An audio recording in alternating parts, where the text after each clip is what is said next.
Hello everyone. Welcome back.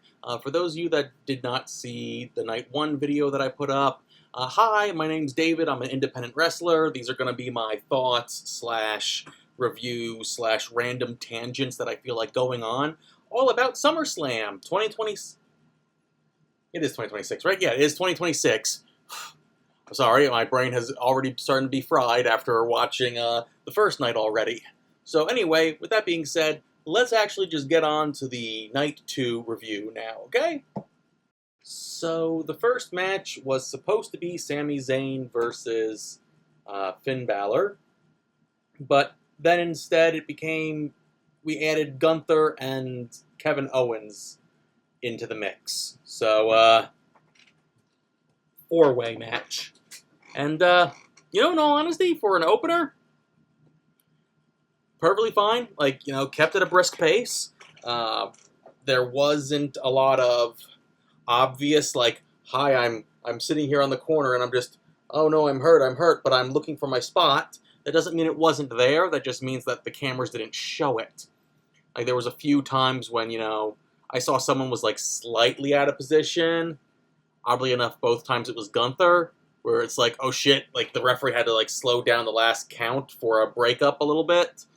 And there was that, like, obvious, and right before that, it's like, both guys are looking right up there for the coup de grace. Like, hi, I'm putting you in a sleeper, and we're just staring right up at you. Yep, he's going to do the coup de grace. Like, at some point, you would think, if you see him going there, wouldn't you release the hold and roll away or something? Like, so there is a little bit of that fatal four-way multi-man match sort of, hi, it's my spot now, stuff going in. But I will say this, just because, I don't know, I guess people think I'm just ragging on Gunther. Gunther did do the whole show something new thing, because he was wrestling both nights, so he did some stuff that he didn't do in the first match. He did not do the powerbomb into the Boston Crab. He didn't do that before. Or he didn't do that in the last match. He did. He also did not do the whole get someone up in like a cravat and then just chop them down while they're like in a reverse DDT position. Like he's going to go for an Ikigoroshi, but instead of just driving an elbow and coming down with it, he just gave him a chop. There was stuff that he did that was different from Night 1, which was very good. Yes, and by the way, yes, I see you. I see you. Yes, you're playing with my hair ties. Yes. Let's see if I can get you on camera. Come on, Bean. Come on, boo-boo. No, you're going to... Okay, fine. She's going to mess up every shot that I'm in and try to distract me, and then when it's actually her time to be on camera, no, nothing. But anyway, yeah, so as far as furthering storylines, I mean, I guess it did it. However, I can safely say, now this might just be because I've watched part 1 as well before this, so I might be suffering from fatigue, but I legitimately didn't really care. I mean, from my criteria of progressing each and every storyline possible, did a pretty good job of it. Sami Zayn has something to bitch about. We know the next thing with the heavyweight title, which is going to be KO versus Punk. I mean, there's something involving Nick Aldis. I'm imagining Nick Aldis is going to eventually wrestle Sami Zayn, but, Nick Aldis did give the whole little, now, in case anyone wasn't aware, I've been reinstated, so he gave the 1-minute explanation, the 1-sentence explanation as to why he's back as general manager, so good for anyone who missed that, like me. I didn't watch the stuff after the show. So, it's always nice to do that. That's always a lovely thing. The problem WWE normally has is that whenever they want to remind someone of something, they take a 30-minute soliloquy to do it. Now, you don't have to give the entire... Yes, there you go. No, okay. You don't have to give an entire long-winded explanation to explain the entire history of your character. You can do it in just 1 or 2 sentences. So that's perfectly fine there. But the thing that annoys me is, and I think the commentary is trying to hype it up. Nope, you do not step on the keyboard. Commentary's trying to hype up the fact that, oh my god, these people have been here for 10 years. 10 years ago, this person won this title, and that's not helping. That's not helping. Like, really, outside of Gunther, I've watched 3 of these guys wrestle each other nonstop for, 10, 15 years. You know? At a certain point in time, you have to have that rotation of people, which is why, people get excited for NXT call-ups or whatever. But then the NXT call-ups then, get flooded into the mid-card, and you get the same main eventers over and over again. That could work if there was a territory system, or if there was somewhere else to go that wasn't AEW, because not everyone's going to be the AEW style. Like, think about it. How long did Hulkamania really last? 82 to 88? 6 years? By the time WrestleMania 7 came around, people were starting to go, we're sick and tired of Hogan. How long did the NWO last? How long was that? How long was the fabled Monday Night Wars, the Attitude Era? 97 to 2000? 2001? Like 4 years. Generally speaking, I have a rule. You've got 5 years up at the top. That's as long as people will go and say, yay, I love this guy, before they get sick and tired of you. And that's in all professions. I mean, literally, there was a time when Jeff Dunham was the biggest comedian that you could ever possibly think of. He's still probably doing specials, but how many of you have you seen? How many of them have you seen recently? No. He had his 5 years, and the audience in general is ready to move on for something else, Metallica was inescapable from what, 93 to 98? Yeah, same thing, they have 5 years, and even if they still sell out arenas, it's selling out arenas to people who are already Metallica fans, It's not, the mainstream average Joe that has no clue what music is not hearing the latest Metallica song on the radio, that even if they're selling out millions upon millions upon millions of, tickets every year, it hasn't hit the mainstream. The mainstream only has 5 years for you. That's it. So, now, on the independent scene, you'll get people who will be in the same company for 10 years, I was in Right Coast Pro for 10 years. The reason why that works is, 1, people only see you once a month at best. 2, because even if there was the core nucleus of, a dozen people, there were people from other independents that would come in to face you, Oh yeah, sure, Disco Dave fights, Setsu Ginsu, or Disco Dave fights, Wildlife William Fitz, or the McCoys, or whatever. Doesn't matter. Because then eventually, hey, here comes, Gene Snitsky to do a show or two. Here comes Mordecai to do a show. Here comes, Rob Conway to do a show. By the way, Rob, I still haven't forgotten that match that you said you wanted to do at one point in time in the future, before the company went under. But, still, I still remember that conversation I had with you. But yeah, no, the point is that they would bring other people in to do, the 1-2 show attraction, and then those 1-2 show attractions would leave. So even if there was still the same 10, 12 people for 10, 12 years, the matchups were always different. You could have someone else face your regular. In WWE, everyone's a regular. We've seen Kevin Owens and Sami Zayn wrestle each other a lot. a lot. And yay, Kevin Owens is back. Yay, that's great for a pop. But it's the same thing. And eventually, Kevin Owens has a busted neck. Yay, he's back. Cool. Randy Orton is also back. But his back is fucked. How much longer can both these guys be doing this? You need to have people filter in from the upper mid-card to be up in the main event spot. But the problem is, obviously, I don't believe you when you say you're giving someone a push. LA Knight won the match. And I think everyone's kind of come to the conclusion, oh yeah, LA Knight's going to fight Roman Reigns then. Is LA Knight going to win this match? No, I don't trust that you're going to do that. I don't trust that you're actually elevating him. You know? It's like, oh, Braun Breaker. I don't trust that you're going to elevate Braun Breaker. I don't trust that you're going to elevate Jacob Fatu.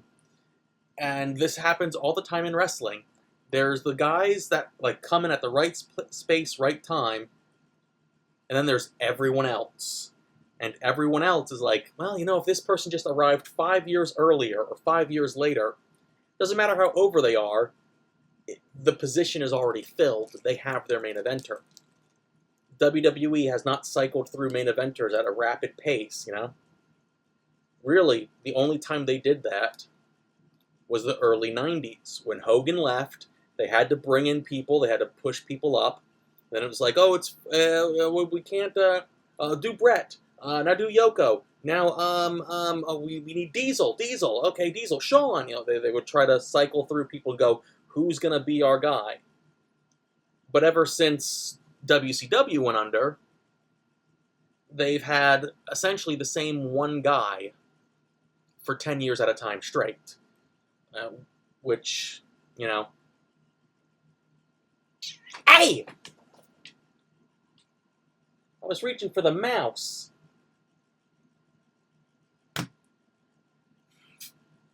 Point being, we had like 20 years of John Cena up at top. And there were many cases where you could have put someone else up there to be equal to John Cena, and you never did it.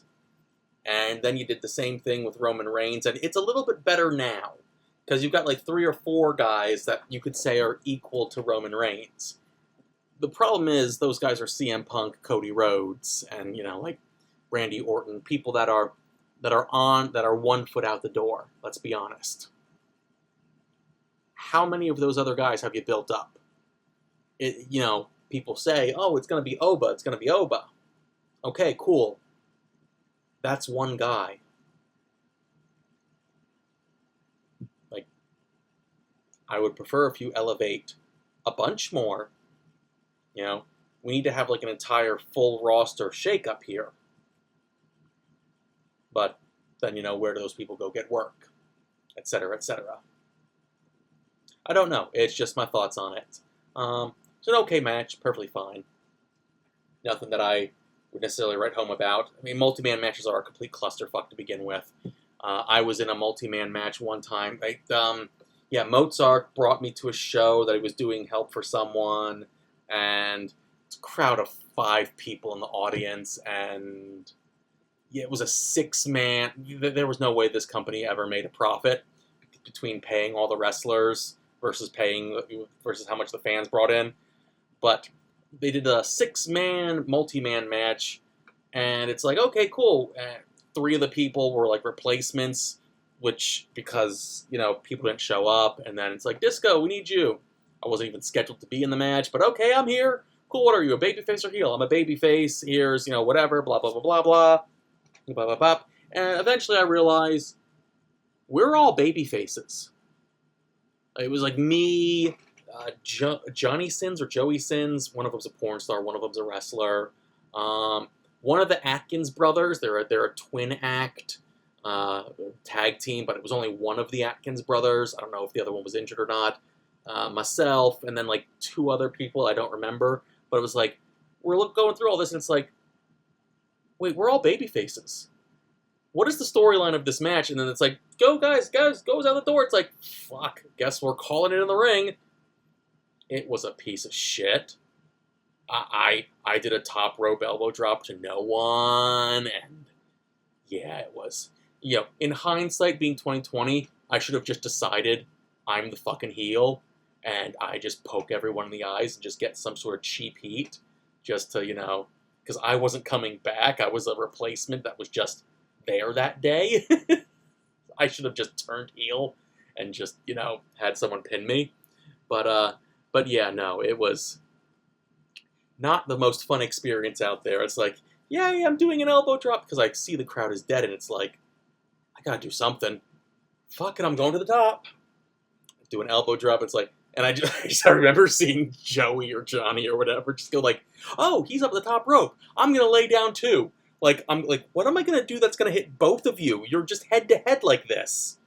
Like, if I hit him in the chest, I'm landing my body on your face. If I hit you in the chest, I'm landing on the. Like, it was. Thank goodness they moved. Now, granted, I probably did like a move, like get the fuck out of the way. So it was probably obvious that they were gonna move.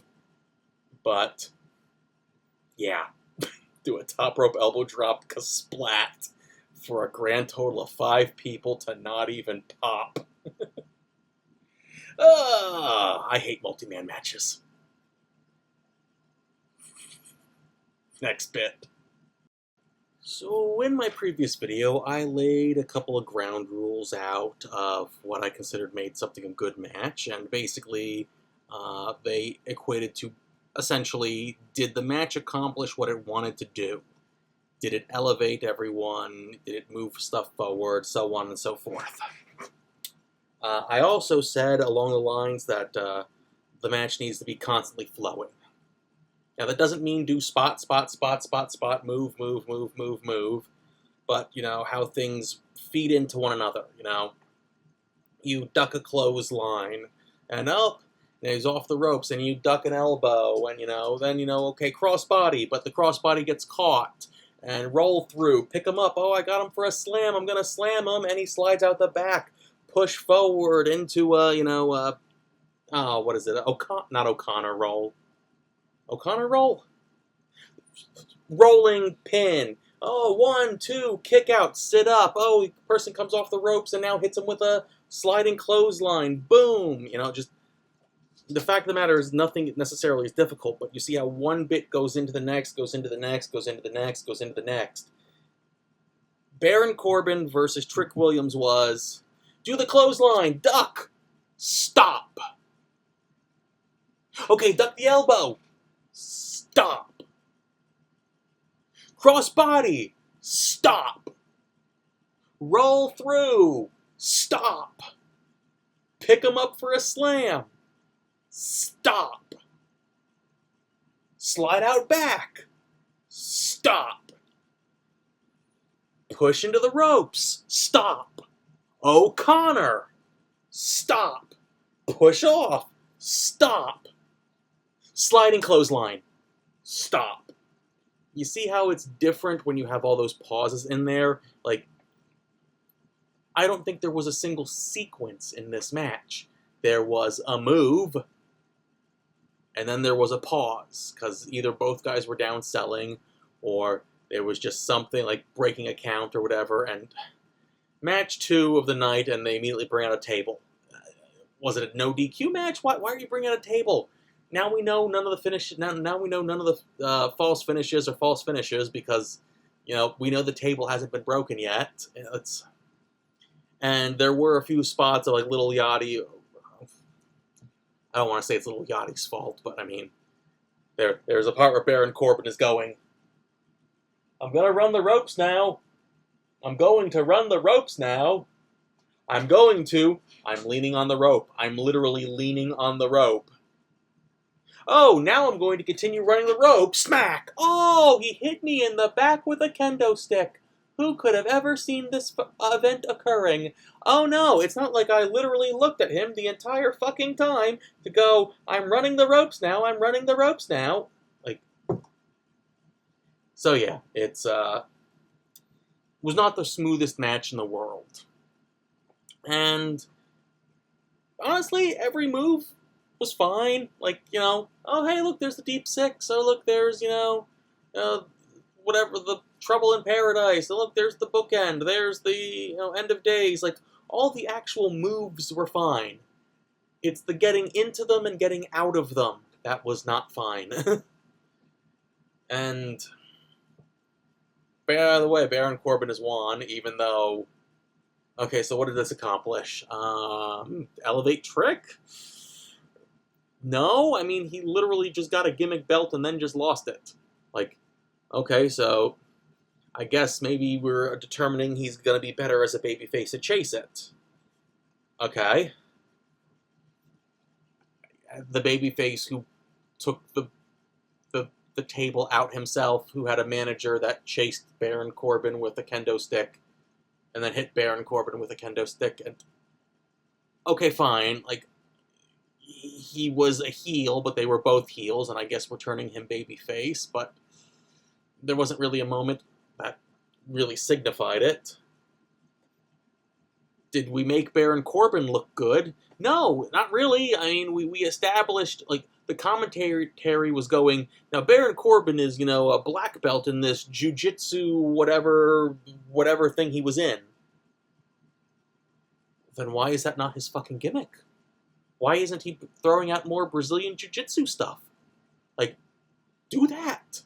Do that. Hey, you came back. What did you learn? I became a black belt in this, area of expertise. Oh my God, repackage him now as the Brazilian jiu-jitsu guy, or whatever it was that he does. Find a way to work those moves into his style. Instead, he's punch. And by the way, I love his punches. His punches are perfect, but it's punch, elbow, knee. He's just brawling. It's just ground and pound. Now, I get it, the concept, ground and pound, babyface fights from underneath, I get it. But if you're going to repackage the guy and say he went away to do this and learn these holds, then maybe I should see the holds and the new things that he learned. Just a suggestion, If Disco Dave goes away to the mountains of Tibet or whatever and learns inner peace from the Buddhist temple, Disco Dave better be doing some Buddhist temple shit in the ring next time he better sit down and start going, when then the person tries to come and attack him and just boom, palm thrust or whatever. I better be doing some Tibetan monk shit. Because that's the storyline we've established. Disco Dave went to Buddhist temple, now he's militant Buddhist monk, Disco Dave. What is Baron Corbin's character? That's what I'm asking. I think people really do not give him enough credit. He actually is really damn good. I'm not saying he's got, the old Memphis-style punches, but he is a good hand. And Trick Williams is also pretty decent. I just think this was a mismatch of styles, and this match did not do anything for anyone. Trick lost, which he shouldn't have, and Baron Corbin, what is his character? What has he regressed as? What has he evolved into? Because, if anything, he's regressed. He's not a biker. He's not like a Hell's Angel guy that he started out with. He's not Constable. He's not Happy. He's not the sad, pathetic drunk that lost all his money at gambling or whatever. Who is he? You've done nothing to establish who this guy is, and you've given him a title. The title that, honestly, everyone kind of admits is the most useless title, unless you're doing the open challenge every week of, it's the U.S. title open challenge, because Cena started doing that, and now everyone did that, and until they stopped doing that, then the U.S. title was just that title that's beneath the Intercontinental title, and also beneath, the two other world titles. It's like the fourth and most important singles belt. It's the lesser mid-card of the mid-card belts, The U.S. title used to have, a gimmick that it's like, oh, okay, it's this title, some sort of feeling, some sort of thing that make it fresh. Doesn't have that anymore. So, yeah, in all honesty, I would have retired the title, and, This match didn't need to be on the card. So far, I felt that about 2 matches on Sunday. Oh, we're gonna see how good Sunday is. Oh, boy.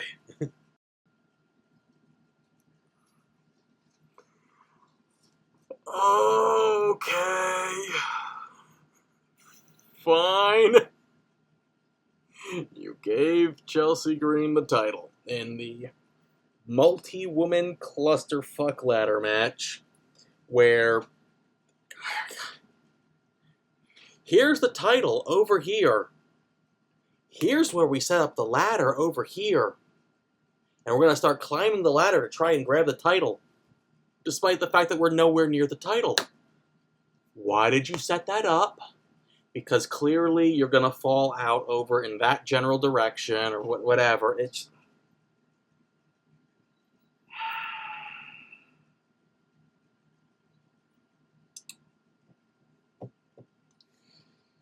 You can find a video of me in a ladder match, like an 8-person ladder match for like the tag team titles. It was like my 3rd match in the company. I was green as grass, you know. But still, I can think of like whenever we brought a ladder out, it was to set up underneath to try and get the damn, to get the thing. Like, there was no purposeful, like, we would set up, oh, nope, I tell a lie. Sean Royal jumped off a ladder from the outside to other people on the outside. He did it as an attack. And I set up a ladder as a seesaw gimmick. And other people did hit us with ladders. But for the points when we were actually trying to, in theory, grab the titles, I think we put them all underneath the ladders. Except for the ladder domino spot, because there was like 6 ladders in the ring, and they had to all topple like dominoes. But, yeah. So, of course, you guys can all go and find that match and go and complain about every single thing that I'm saying here, that you can go and say, oh, Disco, you did that in your match too, but fucking hell, like, none of that match made sense. Even at the ending where it's like, oh, she's resurrected from the dead. Yeah, you're right. She's, like, resurrected from the dead. She was in a tree of woe and got, like, kicked a few times, and yet she's out motionless for, like, 2 minutes while other people climb up ladders. Like, here's the title. Here's ladder 1. Here's ladder 2. Like, the other people were nowhere close. And she's just dead from a couple boots and a tree of woe. Now, granted, you get kicked in the head a few times, you, in theory, should be unconscious. But that level of minutia of reality in wrestling, I mean, realistically, the 10 punches in the corner should kill a man. Because it's 10 unexposed punches straight to the person's face and head. They should be concussed. But, okay, fine. Like, generally speaking, being in a tree of woe is not a death sentence of I'm selling like death. By the way, weren't there supposed to be like 6 people in this match? Wasn't there a mystery opponent? But okay, whatever. It just...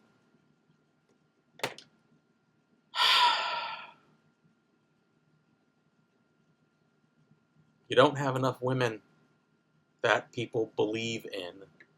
And the only reason why people are happy and excited is because of that one episode of Unreal, where behind the scenes you basically flat out said, we don't, Chelsea Green's not this level. She's at this level. So even though she won, okay, cool, Zack Ryder also won the Intercontinental Championship.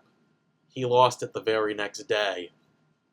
Like, let's just say, magically, she has a good long reign. You know what's happening? She has a good long reign, Rhea Ripley comes back, Rhea Ripley wins, and the whole interim championship thing is just a footnote of who won the interim championship, blah, blah, blah, blah, blah. Because they don't act like... I don't believe you're going to push them.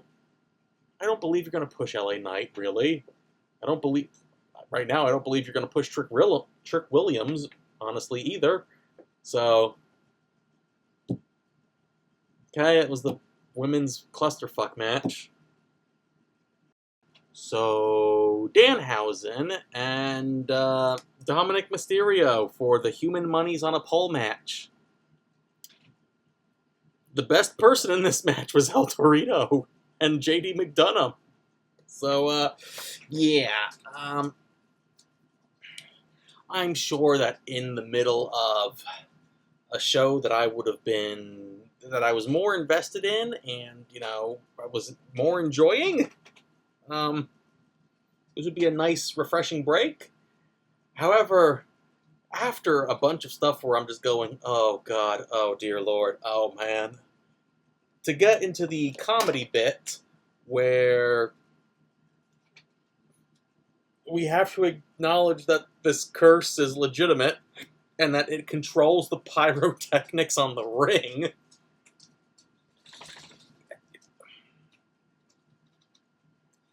The match didn't make it. The match wasn't good. I mean, it was fine. Like, nothing bad happening. We're not talking about, like, botching everywhere or being out of position or anything like that.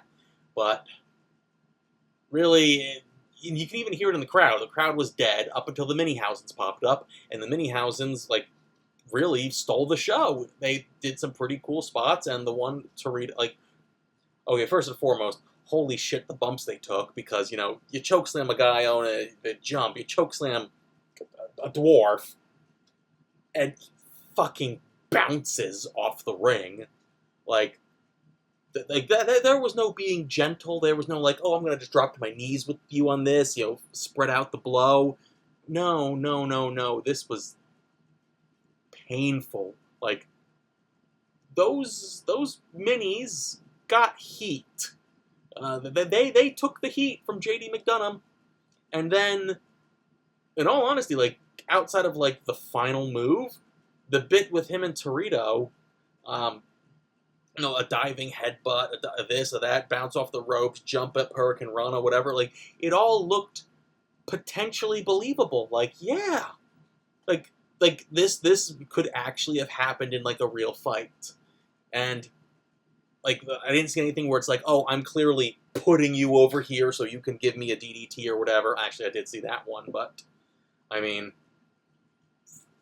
for the 3, 4, 5 moves before that one, it was like, oh, wow, that's actually really nice, really crisp. It didn't look forced or contrived. So, yeah. And then after the Mini-Housens bit, the match petered out again. Because they missed the point. If you're going to have Joe Hendry appear, you have to have someone say his name. That's the joke. You could have easily, like, okay, after you beat up the Mini-Housens or whatever, or, get the heat, just have JD or someone going, you've got no friends, whatever, start yelling in his face, pie-facing Danhausen, whatever, you got nothing. Who do you think's going to save you? Sting, The Undertaker? Oh, you probably can't say Sting because AEW, but, just start naming off a list of people. And eventually, somewhere in that list of people is Joe Hendry, and say his name, and, just, you the point of the joke is only funny if there's a setup. You can't just say, to get to the other side. To get to the other what? Like, no, you have to say the setup. Why did the chicken cross the road? Okay? You have to give the question first before you give the punchline. If I say, oh, because the light was on, it doesn't make any sense. You have to go through the entire bit of the moth going into the podiatrist's office and having a 30-minute rant about how much he hates his wife and he hates his kids and he's thinking about suicide and how his life is miserable, blah, blah, blah, blah. You need to have that long diatribe for then the doctor to then go and ask, well, that's terrible, but, I'm a podiatrist. Why are you in this office? You should be somewhere else. Oh, because the light was on. You need that entire setup to get to the agonizing groan of the punchline. You need the setup of listing people's names to get to Joe Hendry to say his name and he appears. You need that.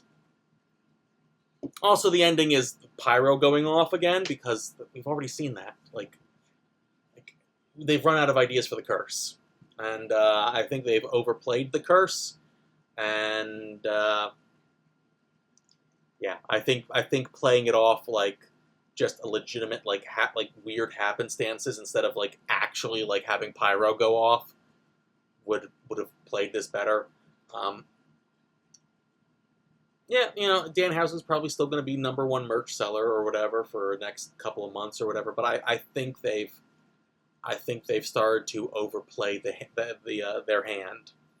But I mean, if WWE came knocking and said, "Hey, Disco, we're gonna overplay the disco bit to ad nauseum," but you're gonna make like 7 figures until everyone gets sick and tired of you in 3 months, and then we're gonna kick you away. Yeah, screw it. I'll take the 7 figures. Thank you. Yeah, I'm good. I'm good. Yep, sure. I'll be your little corporate whore. Why not?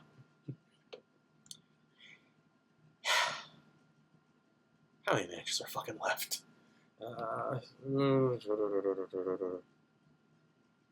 I think 2. I think it's probably Chad Gable and Penta, and then Seth and Roman. Okay, let's see if you can turn this around Sunday. I think this video is going to be much shorter than the Saturday one. Okay, stop. I want to know something.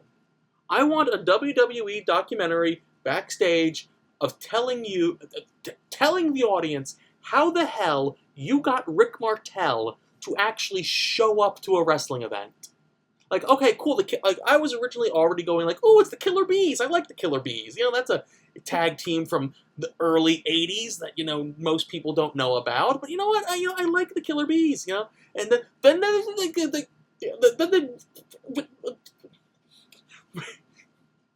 Rick Martel quit the wrestling industry for a lot of reasons that are perfectly valid reasons. Like, drug addiction issues that he saw, and, just death of friends and whatnot, and just all around, like, generally scummy things that happen in the wrestling industry. And he was, like, no one could get a hold of him. No one. Like, wouldn't sit down for an interview, wouldn't do this, wouldn't do that. From all we knew, he was happy outside of the wrestling industry. And he showed up. I want to know that story. Like, I'm not even going to complain about the fact that the crowd had no idea who the Killer Bees or Rick Martel were, and then went, ooh, Molly Holly, yay! Because, Molly Holly's great. She was legitimately better than Lita and Trish. People don't give Molly Holly enough credit. But, so I'm not even going to complain about the fact that no one in the crowd is old enough to remember the Killer Bees or Rick Martel. But I want to know how, I want there to be an interview series just of Rick Martel right now. Like, Chris Van Vliet, fuck it, whoever. Like, find his number. I want to hear Rick Martel's story. That's what I want to hear.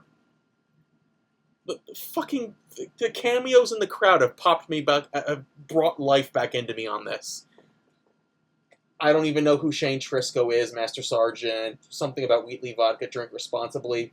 Why is there a military spotlight for a vodka ad? I don't know. I don't know. Whatever. U.S. military, drink responsibly. Sure, fine. Rick Martel. I want more Rick Martel.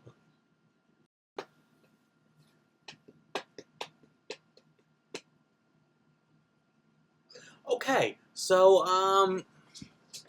Penta versus Chad Gable, started off, really good, and then it started going into the stop, start. Then it got good again, then it got confusing. So, a couple of things that I'm just going to say I'm going to steal. I'm going to steal that, rollover kick. I know Samoa Joe did it before and whatnot, but I'm going to try to work on that. I'm totally stealing that move. That fits a disco-y character flair. That I'm going to steal. Just generally, yeah. I mean, just there were sequences where things fed into one another, and there were some nice little reversals, like, oh, I'm going to do the diving headbutt, and then I caught your arm. But then the camera angle ruins it because you see his arm is completely free and there's absolutely nothing stopping him from just going like that and freeing himself when Penta does the arm breaker on the other arm. It's like, this was weirdly a very nice, crisp, smooth match, and then at times was just very it's like if you put someone in a headlock but then didn't tighten up, It just...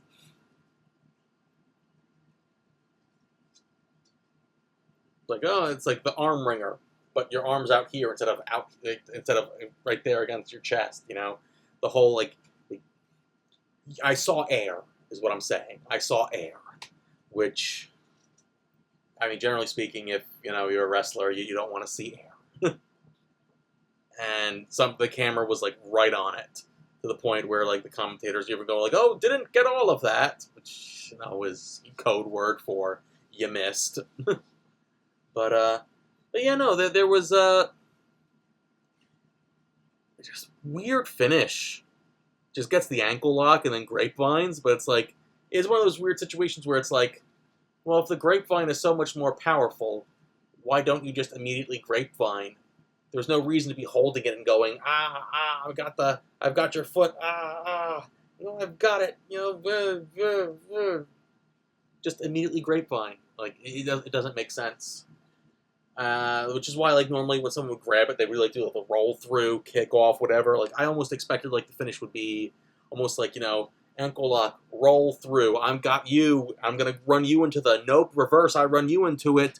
Boom, rolling German suplex. Just like a reversal, reversal, reversal into the move. Because then also Penta doesn't have to tap. Then it can just be a 1, 2, 3. Because generally speaking, they're both baby faces, but you don't want a baby face to tap. Also, Penta is one of the 2 people that have actually gotten over. Like, they've been looking for so long for the next Rey Mysterio. And so much so that they've been given every single person with a mask. Like, here's the high flyer, they're the next Rey Mysterio. And the one guy that's actually really super over is the one guy that does nothing like Rey Mysterio. Like, Penta does nothing like Rey Mysterio. He's not really a high flyer. He's more a ground and pound technician. And then the other one is Ludwig Kaiser, of all people. Like, you found your 2 next Rey Mysterios by the people who are nothing like Rey Mysterio. So, there's that. But, yeah, no, decent match. Would have expected more. I don't know, I was expecting something a little bit more crisp, a little bit more clean, something that went... This match actually probably needed to go 5 more minutes, in my opinion. I would say, they'll run it back, have a rematch, but not with a tap out. Like, on a pinfall, sure, but a tap out, that seems kind of more final, doesn't it? But I don't know. It's just one of those things. So, yay, Chad Gable won the championship. I don't know, we'll see where it goes from here. But, for a match that I thought was going to be, like, the thing that I was going to be like, ooh, and then this happened, then this happened, then this happened. It wasn't. Oh, I guess also speaking of moves that I was, like, just going like, ooh, that's cool. Charlotte or Tiffany Stratton did, like, a forward cartwheel clothesline attempt. I was like, oh, that actually looks pretty cool. I can't do that. But the problem with, like, rolling clotheslines and whatnot is generally people lose all their momentum on the roll, and the clothesline just looks weak. This little forward handspring, it's not even a handspring, it's just a cartwheel, but it's a forward cartwheel. Whatever it is, I'm not a gymnastics person. It looked like they actually gained momentum doing it. It's like, oh, I could see that being a move. Which, whoever in the WWE can do that, please go ahead and do that. Like, it looked like it was a pretty good move. So, do it again. This time connect with it, though, because it got immediately stopped. Which also then brings me to my point, since all the women's wrestlers are gymnasts and whatnot, can anyone do a mirage kick? Stand on one foot, have your other foot go over your head, and, like, your entire torso does, like, like that. A mirage kick. I'm certain someone... yes, the Parasaurolophus skull, the perfect representation of the human figure. But point being, if someone can do a mirage kick, in theory, that's a nice finisher, or a nice little signature. You get the same part every single time, boom, boom, boom. You would have to come up from above, though, because the kick is coming down.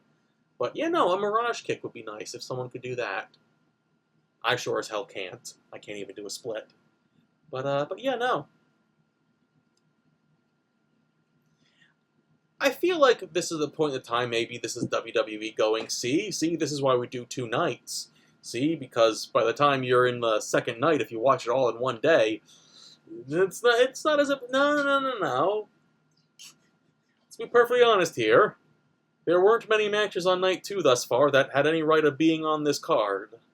And at the same time, there were a few matches on Night 1 that also really were filler matches that didn't have to be on a pay-per-view. You have a one-night card in you here, WWE. You've elongated it to 2 nights for more money. But let's not pretend that magically, if this was one night, that doing this as 2 nights is a service to me or something, okay? So let's not pretend that. I think the main event is next, so there we go. See you next bit. Okay, another aside. I have... Oh, hi, Frank. I didn't mean to wake you up. Boy. I have been told, I've heard on numerous occasions that they've been trying to give Chad Gable a new gimmick of clapping, and that it's not necessarily working. I can immediately tell you why. The song and the clap are 2 different tempos. He's going...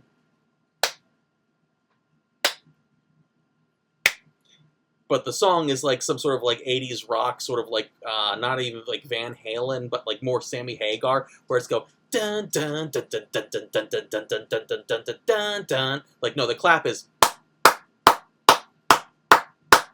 That's the tempo of the song, but the clap he's doing is... It's not even like hitting every other bump. It's not hitting every other beat of the... It's not like you can go like... and just do half of it. Dun, dun, dun, dun, dun, dun, dun, dun. Like, he's not even doing every other one. It's too slow of a clap. That's the reason why it's not working. Now, I see the crowd doing it and whatever, blah, blah, blah, but yeah, I can tell you why it's not immediately as big as it could be. It's the wrong tempo. The clap is the wrong tempo. And I have personally had this problem, which is why, certain someone, if you're listening to this, change my music to You Should Be Dancing by the Bee Gees. Like, if you're trying to get people excited and you're coming out to Dancing Queen's kind of a slower waltz song. You need a little bit more energy, a little bit more high. It's really hard to be high tempo and energy when, yeah, bum bum bum ba da ba da dum da dun da dun dun dun. It's like it's a bit too slow to be, so you've really got to work the energy to be like super, like be even like faster than the song itself, which is a really difficult thing to do for an entrance. He's having the opposite effect. He's slower than the song. I'm trying to be faster than my song, but I would prefer, You Should Be Dancing by the Bee Gees, just something with a little bit more boom, boom, boom, boom, like a little bit more bass to it, so you really can hear that and make sure you stay on a tempo easier. But yeah, if certain someone who's listened to that, change my music, please. I've been asking you every show. But yeah, no, I can tell exactly why the clap thing isn't working.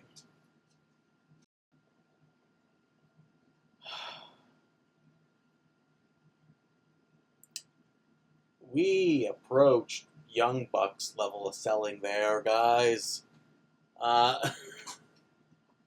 Okay, so Seth Rollins versus Roman Reigns. Oh, dear fucking Christ. The crowd liked it. I can't necessarily say that they did not get the crowd involved. It's just... Here's a big move. Everyone lays out for 2 minutes. By the way, now we're suddenly better. Boom, boom, boom. Little sequence. Big move. Boom. Everyone's down for 2 minutes. Suddenly we're all fine again. Boom, boom, boom, boom. Everyone's down for 2 minutes. It's the Undertaker match that we've seen from like the entire second half of his streak when he only wrestled like at WrestleMania, and that was it. It's every Brock Lesnar match. It's every Roman Reigns match. They're all the same goddamn match. Hit a move. Ref mysteriously takes forever to do a 10 count. Go outside. Brawl around the arena. Do a suplex onto the concrete in the crowd. And the crowd's not even paying it. The crowd's just going, yay, look at me, I'm on TV, yay! It's like, So the crowd's not really into the match, they're into getting themselves on television.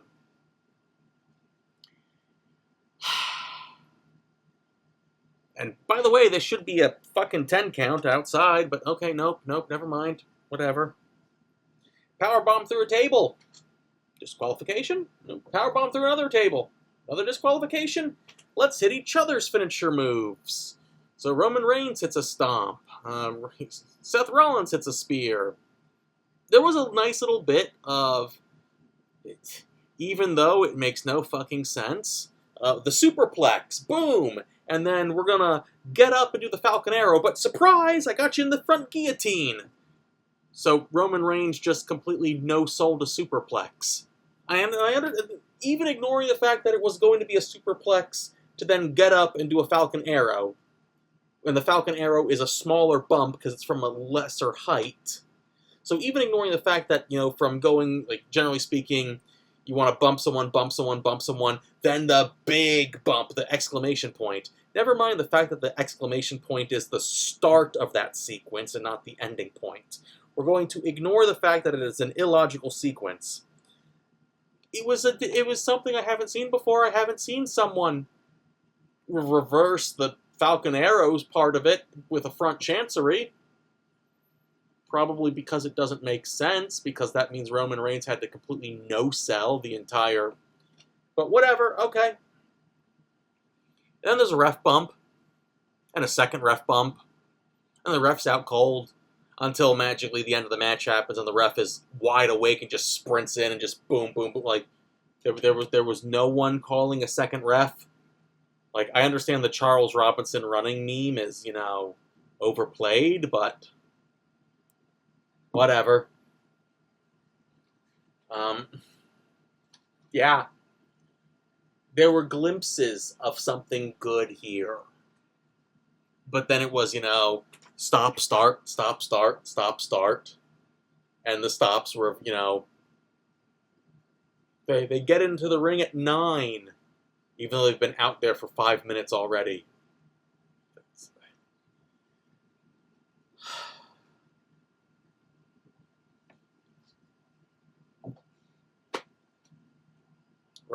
Roman wins because, of course, we knew he was going to win. And then at the end, despite the fact that the entire match he's going, I'm number 1, yeah, you're nothing, blah, blah, blah, blah. He's, being a heel, the ending bit is, I'm going to give you the fist bump. Come on, do the fist bump. Yeah, so what fucking character is he? Is he, the entire point of this whole the return of the bloodline thing is the question of, is Roman Reigns still the same complete jackass that he was in the bloodline? He's done nothing to prove otherwise, but then at the end he's like, nope, now I'm a babyface again. Okay. Also, I doubt. You're telling me in that entire 1,000-day reign that not once did Seth Rollins fight Roman Reigns while he had the title? Really? Never? Because they're saying, he never beat him in a big high quality, and that's probably where they go and say, Roman Reigns has never beaten Seth Rollins in a big time match. As long as you just twist whatever definition of big time match is, because you're telling me that he never once fought Roman Reigns while he was having his Reign of Terror bloodline interference run that lasted 1,000 days. They never once put Roman Reigns and Seth Rollins in the ring together. Not once. Because I feel like I've been watching this match for 15 years. In fact, the commentators went out of the way to explain 12 years ago or 14 years ago when this happened, these two have been at each other's throat ever since. And it's like, yeah. See, the Punk stuff still feels new because realistically, Punk's only been back for 3 years. This is the same match over and over again. And you know what? Crowd liked it, so I can't complain. But the last thing people need is another bitter person doing a wrestling podcast. Okay? So, it was what it was, and the crowd was happy, it wasn't for me. There was a nice little... Oh, no, wait. There was a spear dodge where it was a spear, leapfrog over it, hit the corner, stagger out into a stomp, which was nice. But at the same time, I've just said, you know, like, we've the spear and the stomp and everything else are just, at this point, have been... Like, every move in this match has been completely bastardized. Like, nothing gets a 3 count. You know. So, yeah, it was your typical Roman Reigns match. Same Roman Reigns match that we've had. Actually, no. Instead of having like 10 moves in 30 minutes, there was like 20 moves in 30 minutes. So, you know what? It was actually a faster paced Roman Reigns match. Or a more content Roman Reigns match, I should say. But it's still the completely illogical, you know, stuff. Like, you just no-sold a superplex. You keep getting up after finisher move, after finisher move, after finisher move. Like, at some point in time, it's just ridiculous. And, yeah.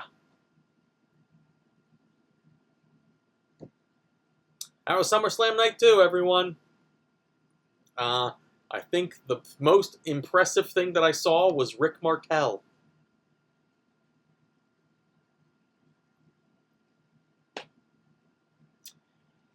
And it's 10 o'clock. I'm not doing a Spider-Man vlog about this either. So, you know what? Tomorrow, I will do a Spider-Man vlog and put that up. Because I saw that as well. And I'd like to give some thoughts on it, just because I have some things to say. But, yeah. There'll be more wrestling stuff. Because, you know, what is it? Like 3 weeks to the next show, for the big show for WWE. So, yeah. It'll be that as well. So... see you guys till then. See you later. Bye-bye.